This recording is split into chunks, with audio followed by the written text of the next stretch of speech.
Leos, welcome to your weekly Sidereal Astrology forecast. This is going to be for March 28th through April 3rd of 2016. I'm Athen, and this is for Sidereal. If you are new to the channel, be sure to check out the link down below because the signs are different. All right, so Leo, this week, it's been a very transformational March, and so now coming into April, the energies are definitely shifting into a new direction. But it is about still moving forward with a lot of these insights that have been coming to us this past week with that lunar eclipse. So it's been this sort of status check, and I think for you, it's been in terms of your sense of self-worth, maybe your self-reliance. You know, it's a bit of an independent type of reliance in that sense. Maybe even a status check of your finances or your resources, which was that lunar eclipse in the second. So whatever those insights were, it's a good week for applying that and working with it constructively, implementing it in this third quarter phase. Now, along with that, the sun is in Pisces, your eighth house. In fact, there's a lot of eighth house activity this week taking place with the aspects. So with your ruler here, the sun, there's a lot of energy that you can gain through intimacy by seeing the deep truths of life, expressing the truth of life, seeing what's behind the veil, what's behind the surface of most everyday things to really connect to the gem, the truth of the matter. And so that's where you're gaining energy. That's where you're gaining prana right now at the moment. Now, Mercury here is suggesting that maybe there's some deep research. It's a good time to use your mind in that deep way, which is Mercury in that eighth house. And Venus is recently shifting into here this early part of the week. So there's this enjoyment that can be had, maybe with intimacy, maybe with connecting on that deeper level and really examining your values in terms of, again, what is truly meaningful to you in life. So that's going to be the backdrop. Now, we are still coming off of some important aspects from March, and this is going to be finishing up as we approach and go into April. This is one, Jupiter squaring up to Saturn, and the second, the South Node conjoining up to Chiron. So in terms of the Jupiter-Saturn, this is the roots that you're building right now, perhaps involving your home, family, or your health, which is a good area to take seriously right now and really establish in your life. Maybe a lot of this is reflective. Maybe it's a good time to re-examine home, re-examine your health, or anything that you've been building in that area with Saturn retrograde. But now with Saturn squaring up to Jupiter, it's all about this life path shifting for you. You know, this whole new life path for the next 2 years is about you expressing yourself, you cultivating your goals in life, the things that are important to you, maybe focusing on your self-image, how you present yourself, these kinds of things, which is these new beginnings now for you for these 2 years. And you're learning about it. So it's supposed to be kind of adaptive, and you're supposed to be kind of getting your feet wet with that stuff too, maybe new goals and things as well.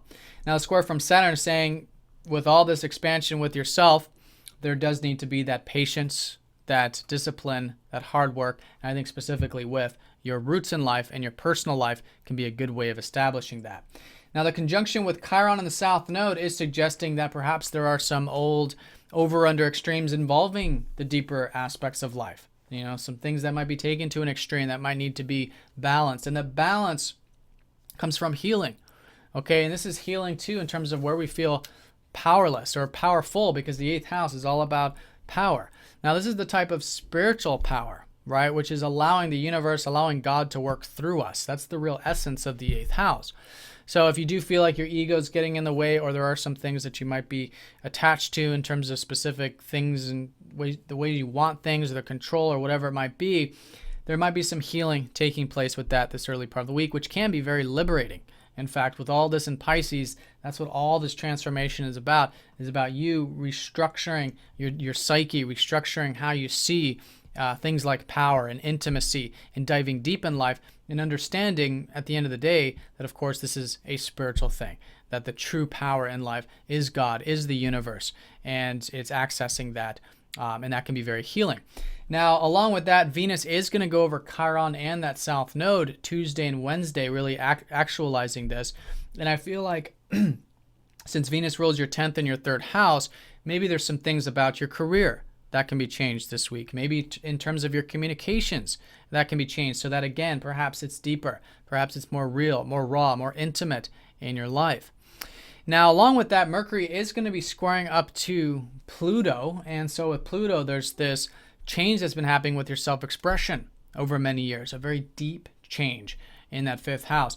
So it's about working with that constructively, right? Again, it's about expressing the truth, in that healthy way, with balance, with tact, with compassion, most importantly with Pluto. Because again, Pluto is the ego killer. It's all about transformation so that we're coming from that pure state of being. Now, Saturn is trining up to that Mercury at that same time, so there is a lot of productive support. In fact, could be very good for intimacy in the personal life, or taking that patient approach and grounded approach to your communications. All right. And Mercury does rule your 2nd and your 11th house, so it's a good time to work on too, perhaps the financial stuff, the material things, your sense of self-worth, maybe even community and friends, constructively with that Pluto. Again, acceptance with those things, but maybe even with Saturn constructively and a support to really ground those areas this later part of the week. Well, excuse me, this early part of the week. Then a bit later, Mercury does conjoin up to Uranus in that 8th. So here there's this wanting to break free, which has been going on for many years, about 6 years with Uranus in that 8th, helping you see that there is a freedom to be had when you accept that ebb and flow of life, which is Pisces, but specifically with those things that are very deep. You know, these are things that, again, might have to do with releasing any type of attachments, any type of specific outcomes, any types of walls that might be getting in the way between you and others that could prevent you from being intimate and open and vulnerable, which are good things to work on now with Mercury here. And around Thursday, maybe there's some things that are freeing you up with it, all right? Because there's a freedom trying to make its way through, all right? Maybe even freedom with your self-reliance, maybe with your self-esteem. And also maybe even groups and community things can be freeing when implemented in that deep and truthful sort of way.